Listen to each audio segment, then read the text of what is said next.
OTM Vivio. I've been around the OTM ecosystem for a very long time.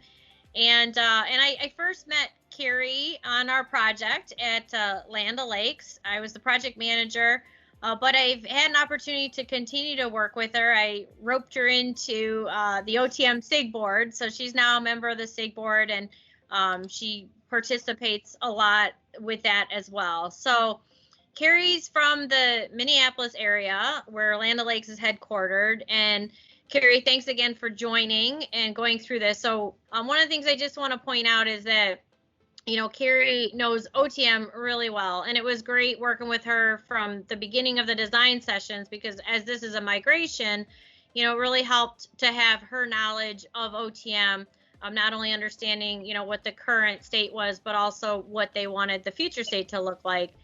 And so with that, Carrie, I'm going to turn it over to you. Thanks, Pam. Thanks, you guys, for having me today. I'll give you a little quick intro on Land O'Lakes just to get started, because we aren't just butter. So we are a member-owned cooperative, and you'll see some extra stats here. But the big thing to understand as it relates to our cloud migration is we have 4 different business units that we're working with. So Winfield United is our crop inputs, and then we have a Purina division, which is animal feed, and then our dairy foods division, which is the Land O'Lakes. We also have a sustainability division. They're not in OTM at this time, but the other 3 were all part of our cloud migration. And then here's just some quick stats on our transportation, how we're utilizing OTM, some of our last year's numbers and how many shipments we've got running through it. And then this is a quick look just at our project scope for the migration. So we were on version 6.2.7. We're using planning and execution, freight settlement. We had 3 of our different business units that I mentioned, and those were fed from 3 different ERPs to 3 child domains. So at the same time, we were also implementing GTM for all 3 of those business units. And we did replace all of our integrations and also worked on developing an analytics platform. So that's kind of my intro to Land O'Lakes and the project for you. Thanks, Carrie. I'm going to go through some questions. Carrie and I are going to have more of a conversation. So, I think the first thing that we want to talk about, which is, of course, a topic that, maybe we're all tired of hearing about it, but, Carrie, can you just talk a little bit about the impact on the Land O'Lakes business from the COVID pandemic? And I know, personally myself, having kids in school, my family's in the restaurant business, I know that, there was a big shift. There was a lot less, food service demand, and then everybody wanted to, start baking, and we ran out of butter. So can you talk a little bit about that and how OTM had an impact on that? Yeah, exactly. Like you said, our food service and school orders pretty much dropped off to nothing, but all of a sudden branded butter was flying off the shelf in the middle of the year when it doesn't normally. So we had to pivot a lot, with which, many other companies kind of ran into similar scenarios as well. So it did force us to become more agile, which I think was really ended up being a positive for our supply chain. But when it comes to OTM, what really helped us is that we moved our planning from the child domains to the top level domain. So previously in on-prem, we had all of our planners were logging in and out of the different child domains, and didn't have that visibility, that one-stop shop to see everything all at once. So what helped us with the migration was that we're planning in the top level domain, so our users can see all the business units in one spot and really look at the different opportunities for securing capacity, and be able to manage more efficiently through those shifts in demand and production areas as well. And I think that opened up opportunity for cross consolidation across business units also. And I'm not sure if you're doing a lot of that now, but at least it's set up to at least do that in the future, right? Exactly. Yep. That was something that was really important to us, as we wanted to lay the groundwork for that and make sure that we were going to be able to do that in the future. We're not doing a ton of it right now, but still working through identifying opportunities for that. And it's definitely, we're on the right track to get that done. Yep. Crazy times. Butter and toilet paper, right? Were the big items. So as far as the business case for OTM, and the ROI, how did you get this approved? What was the basis of the project, the reason why you really wanted to migrate to the cloud? Yeah. So we steered away from really specific number savings and headcount reductions and things like that. We were much more focused on the fact that we were 14 versions behind, and, just about pretty much out of support at that point. So moving to the cloud would allow us to keep up in support. It would eliminate those big projects that we had to upgrade the individual child domains on-prem, and keep us up to date with the latest and the greatest. That's always a big selling point, is knowing that we're going to be able to take advantage of enhancements as soon as they're available. As far as the project makeup, aside from yourself, Carrie, we talked a little bit about you and your role, and now you're still in an OTM support role. What was the makeup of the project, aside from the Inspirage team, that you guys had to bring to the table for the expertise and the subject matter experts, that sort of thing? So it started pretty small. In the initial design sessions, though, we definitely got our subject matter experts heavily involved to understand, what was working, what wasn't working in on-prem. So I was definitely involved more in the OTM side of things. And GTM, we implemented that, and that was a totally new application for us. So there was a lot of information and detail gathering around the processes that our international team was using prior to GTM. So as we went through, we really wanted to keep those subject matters experts engaged, and keep them involved in testing and everything, so they could get a good basis for what the system looks like. But as we went, we also had to call in lots of resources for really specific pieces of things. So we ended up needing single sign-on experts and people working with EDI and creating the trade documentation templates. So I think there were sort of a lot of surprises, like, oh yeah, we need that person as well, don't we? So the team definitely grew as we went. And I think one of the important things to point out is that something that you guys decided up front was that you didn't want to just do a technical lift and shift. You didn't want to bring forward everything that you had on-prem, and you already mentioned the domain example, but you really wanted to take, what was working, but also take a look at the new features and functionality in the cloud that you weren't taking advantage of, or make sure that you were leveraging, best practices, what are others doing. So I think that, that was important too, in order to have, all those subject matter experts, so that we could really take it forward to be something much better than what it was in on-prem.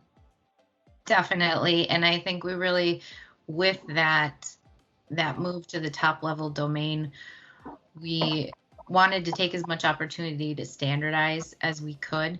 For the different child domains had some different things that we thought, oh, well, we're never going to need hazmat in our animal nutrition. Well, come to find out, there is, one micro ingredient that is considered hazmat. Different pieces like that we end up wanting to utilize across all the divisions. So moving up to that top level domain really helped with that. Yeah, definitely.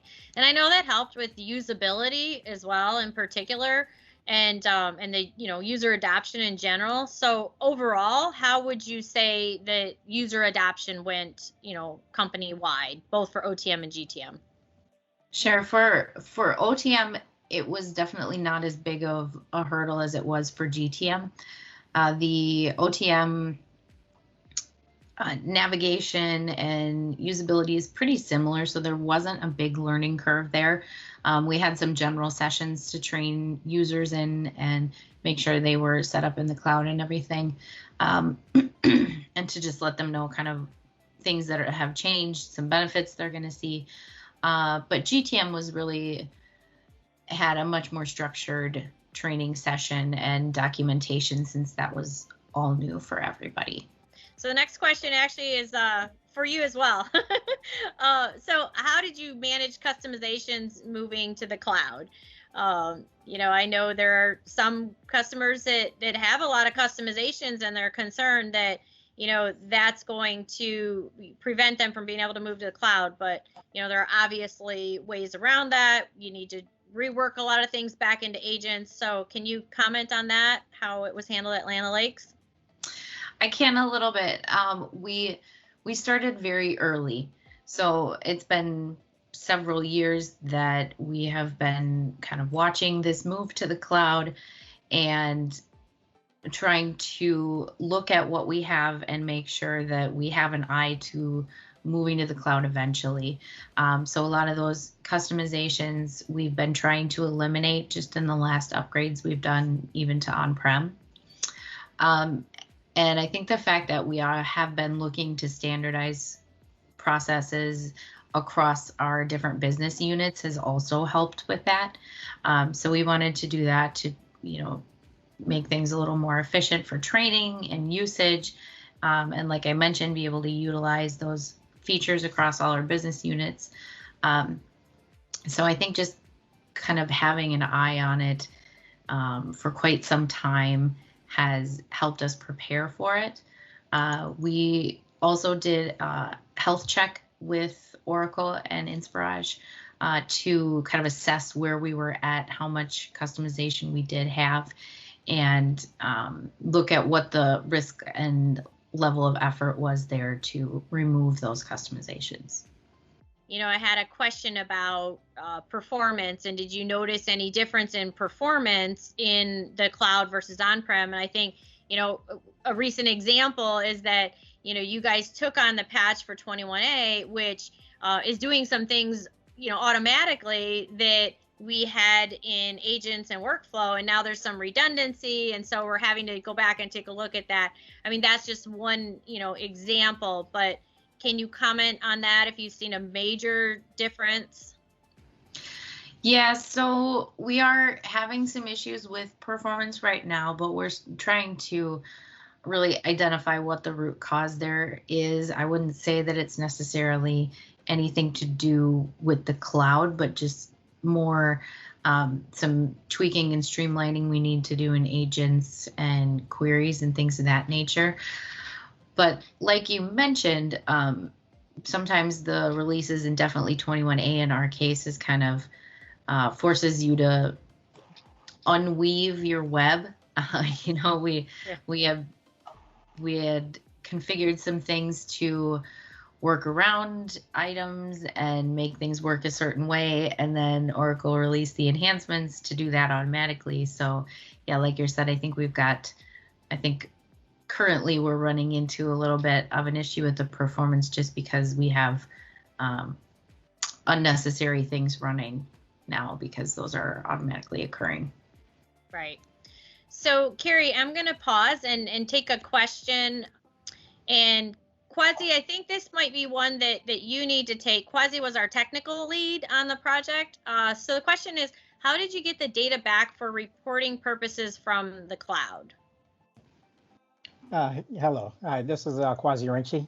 Yeah, for the project with Land O'Lakes, two things that they did which were interesting. One is that all data that was going through their middleware, they routed to their data warehouse. So rather than having to pull everything from OTM directly, a large part of it was routed from the middleware into the data warehouse, so they had it available. And then secondly, they used that DBXML to pull and extract the data, that the additional data that they needed from OTM directly, and augment that into the data warehouse as well. So those two options gave them the necessary data that they needed for their reporting purposes. Awesome. Thanks, Quasi. Absolutely. That's exactly how Carrie would have answered the question too. Yeah.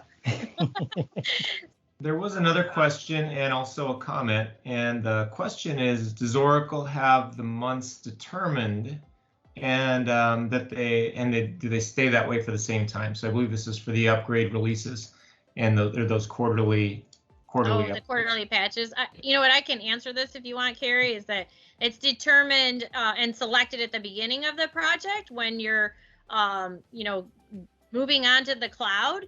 You can change it, I think, once or twice, but you have to open an SR and you have to request the change. And but for the most part, once you select whether you're in month 1, 2, or 3, you have to keep that same cadence. And I know we did once during the project, and it was because it was impacting the go live. So we were able to change it, but and I get it. They like to keep it stable. So I'm going to go to another follow-up question. A traditional data warehouse is used for historical reporting. How are transactional reports used and available in OTM on the cloud? And can they be modified since many companies are able to utilize a canned report? Yeah, I can answer that. You still have, in Oracle Cloud, you still have the BI publisher that you use to develop the transactional reports. That's still available. And the traditional data warehouse generally is more for historical. Although in Land O'Lakes' case, they were pulling reports daily from the data warehouse. So that's where the need for routing all of the traffic through the middleware, getting that into the data warehouse provided for timely reports, although it's not up-to-the-minute reports for them. And they still had some other reports still within OTM that were OTM centric.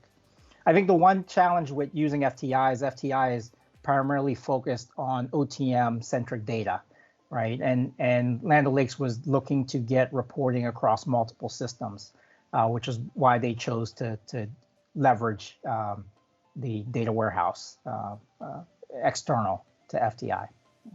Great. Thanks. Appreciate it, Quasi. Okay, so I'm going to move on. Carrie, how did data management play a role? And, what did you do? I know there were a lot of data elements added, especially for GTM.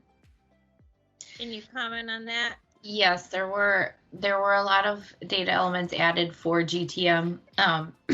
So a lot of those went into rough nums and flex fields.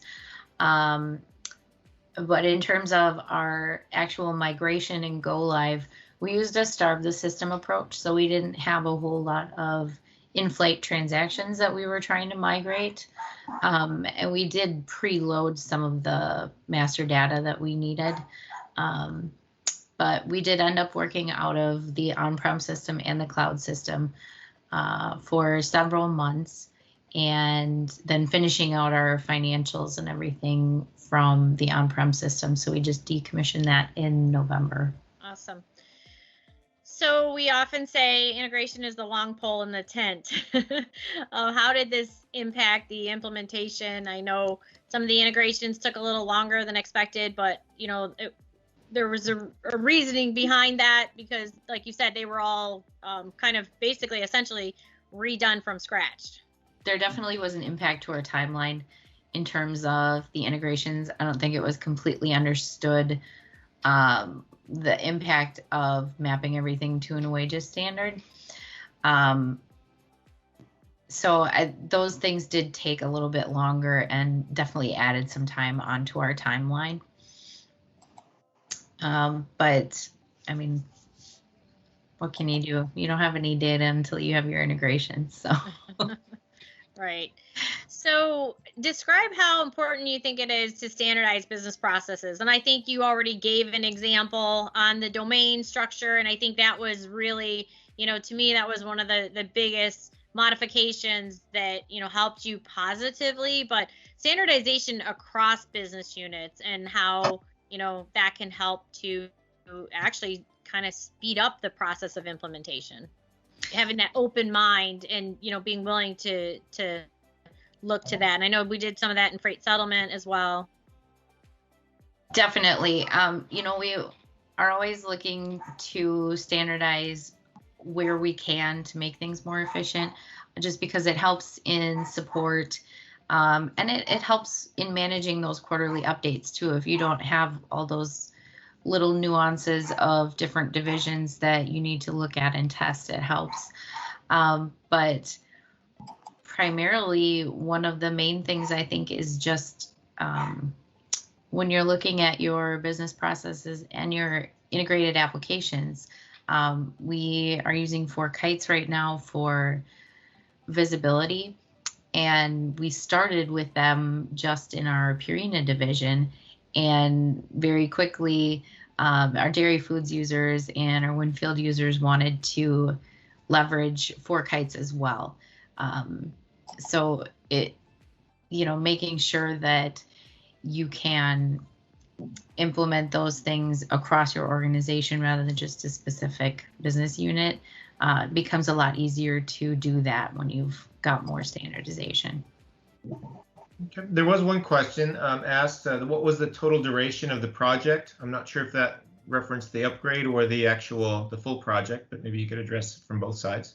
Probably the full, which included GTM as well, but go ahead, I'll let you comment, Carrie. So we started, let me think. Was it September 2018? Yeah. 2018. There we go. I had to think back. So September of 2018 to March of 2020 is once we were live with all of our divisions. Yeah, we actually did have a couple of moments where we paused the project to let the integration development team from Land O'Lakes kind of get caught up on the integration. I don't recall how many integrations we had. Quasi, do you remember? A lot. There are a lot. I can't remember off the top of my head. We can look through the number. 33? Yeah, 33. That's all right. 33. That might be yes. right. Yep. And I think the different versions of JDE as well, brought some complexity. We were integrating from 3 different ERPs, and I think you had already mentioned that as well, Carrie. Yep. Over to you. Carrie, I'll speak a question. What advice do you have to the folks here on the call that are thinking about implementing OTM in the cloud, haven't done it yet? What would you say to them in terms of anything to think about or based on your experiences? Yeah, I would, recommend getting that health check scheduled because they can help, give you an idea of how far away you might be. Mm-hmm. And then I would also just say, as you're going through your project, definitely don't forget about managing those quarterly releases and having a plan to deal with that. Yeah. So thank you, Carrie, so much. And Quasi, thank you to you for stepping in as well. All right. Carrie, awesome job. Thank you so much. You did great.